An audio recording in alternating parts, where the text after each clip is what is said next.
इस वक्त middle east खित्ते में ईरान एक ऐसी सुपर पावर बन चुका है जिसके सामने तमाम के तमाम मुल्क बेबस नजर आ रहे हैं। और सिर्फ मिडिल ईस्ट ही नहीं बल्कि दुनिया उसके सामने हाथ जोड़कर जंग खत्म करने की गुहार लगा रहे हैं, पर ईरान है कि रुकने के लिए तैयार नहीं। सलाम, नमस्ते, सत श्री अकाल।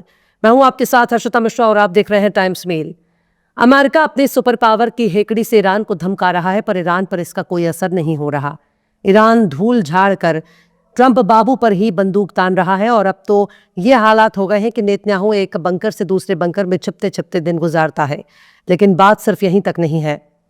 बात अब उस लेवल पर पहुंच चुकी है कि ईरान ने तमाम बैंकों को धमकी दे दी है, तमाम टेक्निकल कंपनियों को धमकी दे दी है, गूगल, माइक्रोसॉफ्ट सबको उड़ाने की धमकी दे दी है। यहां तक कि सीधे सीधे कह दिया कि वे अपने दुश्मनों को उनके घर में ही चैन से रहने नहीं देगा। ईरान ने ऐलान कर दिया कि वो अपने दुश्मन को उसके अपने ही घर में महफूज नहीं रहने देगा।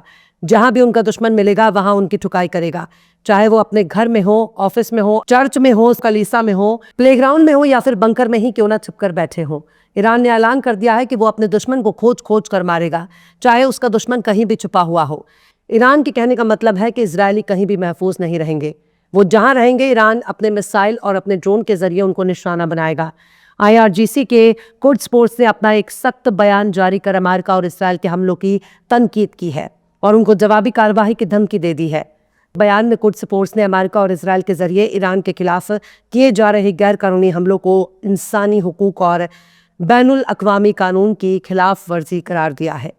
कुड्स फोर्स ने अपने बयान में कहा कि ग्लोबल एरोगेंस और इंटरनेशनल ज़ायोनिज़्म यानी आलमी तकब्बुर और बैनुल अक़वामी सायोनियत के खिलाफ ईरान का जंग जारी है। बयान में कहा गया कि जब दुश्मन इंसानियत और बैनुल अक़वामी कानून की तमाम हदों को पार कर चुका है तो पूरी शिद्दत से लड़ना जारी रखना हम अपना मजहबी फरीज़ा मानते हैं। ईरानी फौज ने कसम खाई है कि हम इन पर आग के दरवाजे खोल देंगे और दुश्मन के शिकस्त होने तक चैन से नहीं बैठेंगे।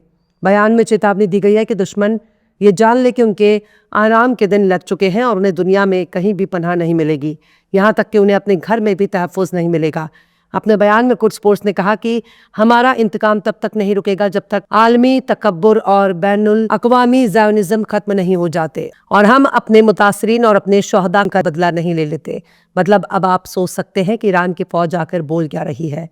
ईरान की फ़ौज सीधे सीधे अमेरिका और इसराइल से अपना इंतकाम लेने के लिए बोल रही है। वो ज़ायोनिज़्म खत्म करने की बात कर रही है और वो कह रही है कि हम तब तक चैन से नहीं बैठेंगे जब तक ज़ायोनिज़्म खत्म नहीं कर देते। जब तक दुश्मन हमारे सामने घुटने टेक कर अपनी शिकस्त तस्लीम नहीं कर लेता तब तक हमारा इंतकाम जारी रहेगा, तब तक हमारा जंग चलता रहेगा। लेकिन अगर ईरान इसी तरह से लड़ता रहा तो कितने दिन लड़ सकता है। आखिर एक ना एक दिन तो मिसाइल खत्म हो जाएगी, एक ना एक दिन उसके हथियार कम पड़ जाएंगे, एक ना एक दिन उसके ड्रोन अपने आखिरी दौर में पहुंच जाएंगे। तब ईरान कैसे लड़ेगा? इसके लिए भी ईरान की फौज ने कहा है कि हम अभी 10 साल तक जंग लड़ने के लिए तैयार हैं। 10 साल तक हम जंग लड़ते रहेंगे और अपने हथियारों का प्रोडक्शन करते रहेंगे। अब सोच लीजिए, जो 10 साल तक जंग लड़ने के लिए बोल रहा है वो अमेरिका और इसराइल के आगे हार तो बिल्कुल नहीं मानने वाली। अलबत्ता अमेरिका और इसराइल दोनों का ये हाल हो चुका है कि उनके पास अपने हथियार, गोला बारूद खत्म हो चुके हैं। ईरान के शायद ड्रोन का मुकाबला करने के लिए यूक्रेन से ट्रेनिंग ली जा रही है। अमेरिका और इसराइल के पास एयर डिफेंस सिस्टम में इंटरसेप्टर खत्म हो चुके हैं। जो थोड़ा बहुत बचा है उसे भी इस्तेमाल नहीं किया जा रहा ताकि और भी ज़्यादा बुरे वक्त में काम हो सके। साउथ कोरिया में मौजूद एयर डिफेंस सिस्टम को मिडिल ईस्ट में तैनात किया जा रहा है। दरअसल पहले ये होता था कि ईरान जो भी हमले करता था, जो भी पलटवार करता था, उसे अरब के मुल्क अपने ही एयर स्पेस में रोक देते थे। ईरान पर हमला करने के लिए अमेरिका और इसराइल को अपने एयर स्पेस का इस्तेमाल करने से नहीं रोकते थे, पर जब ईरान के पलटवार को रोक देते थे, मिसाइल और ड्रोन को अपने इलाके से गुजरने ही नहीं देते थे। लेकिन इस बार का मामला उल्टा पड़ गया। इस बार ईरान ने मिडिल ईस्ट में मौजूद अमेरिकी मिलिट्री बेस के रडार सिस्टम को ही तबाह कर दिया और जब रडार सिस्टम ही खत्म हो गया तो किसी भी मिसाइल ड्रोन को डिटेक्ट करना नामुमकिन है। यहाँ तक कि जॉर्डन ने उड़ता तीर लेने की कोशिश की तो ईरान ने जॉर्डन को ही दिन में तारे दिखा दिए।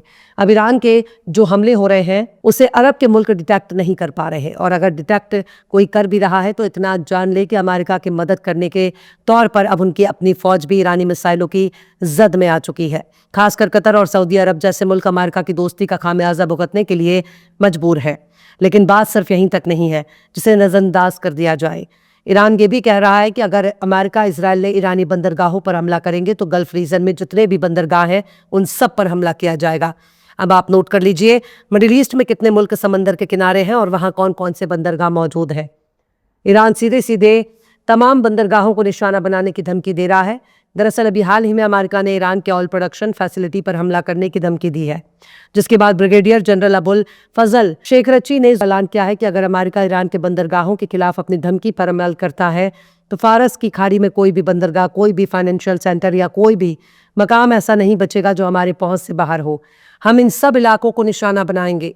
ब्रिगेडियर जनरल अबुल फजल शेखरची ने कहा कि ईरान ने फरवरी के आखिर में अमेरिका इजरायल के हमलों की शुरुआत के बाद से ही बहुत तहम्मुल से काम लिया।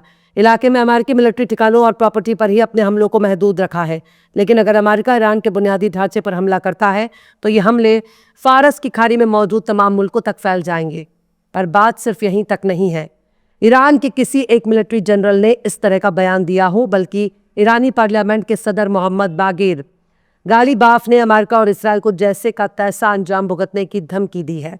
उन्होंने कहा कि अगर अमेरिका या इसराइल ईरान के बुनियादी ढांचे को निशाना बनाते हैं तो ईरान पूरे इलाके में मौजूद अमेरिका और इसराइल के बुनियादी ढांचे पर हमला करके जवाबी कार्रवाई में कोई गुरेज नहीं करेगा।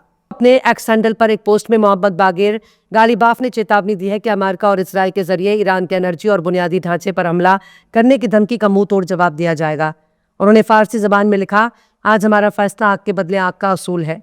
हम आग के बदले आग लेने इससे गुरेज नहीं करेंगे।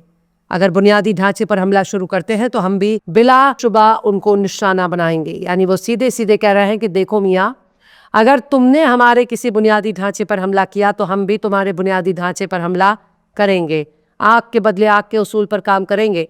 जब कोई फौज आग के बदले आग लेने की बात कहती है तो इसका मतलब है कि अगर अमेरिका और इसराइल ने ईरान के स्कूलों पर हमला किया तो ईरान भी अमेरिका इसराइल के स्कूलों पर हमला करेगा। अगर अमेरिका इसराइल ने ईरान की दुकानों पर हमला किया, ईरान के मार्केट पर हमला किया, तो ईरान भी अमेरिका इसराइल की दुकानों और मार्केट पर हमला करेगा। और अगर ईरान के बंदरगाहों पर अमेरिका और इसराइल ने हमला किया तो मिडिल ईस्ट में मौजूद जितने भी मुल्कों के पास बंदरगाह हैं उन सब के बंदरगाहों को ईरान तबाह करेगा। खैर, इस बयान के बाद अरब देशों में सबसे ज्यादा खलबली मची है, क्योंकि अरब देशों के तेल पर भी खतरा मंडरा रहा है। उनके भी ऑयल फैसिलिटीज पर ईरान हमला कर चुका है। अभी तो बंदरगाहों पर हमला करना बाकी है। जहाजों से धुआं उठ रहा है। जो भी जहाज स्ट्रेट ऑफ हार्मज़ से निकलने की कोशिश करेगा उसे ईरानी मिसाइल और ड्रोन का निवाला बनना पड़ेगा।